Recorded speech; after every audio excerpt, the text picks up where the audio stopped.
వంటలు వండుకునేటప్పుడు ఉప్పేసి కంటే వంటలు దింపి తినే ముందు సైంధవుల అన్నం చల్లుకు తినటం ఆరోగ్యానికి చాలా మంచిదని కూడా చెప్పొచ్చు.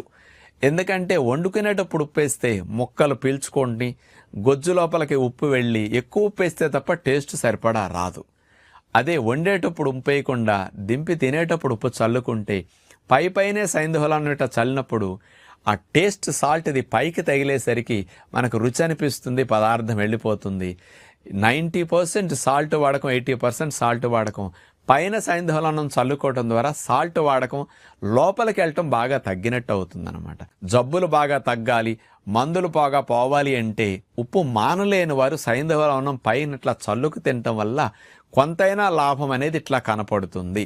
కాబట్టి పర్సంటేజ్ చూస్తే టేబుల్ సాల్ట్కి సైంధవులన్నానికి సోడియం కంటెంట్ పెద్ద తేడా ఉండదు, కానీ వాడుకునే విధానం ఇలా మారితే సోడియం కంటెంట్ బాగా తగ్గుతుంది.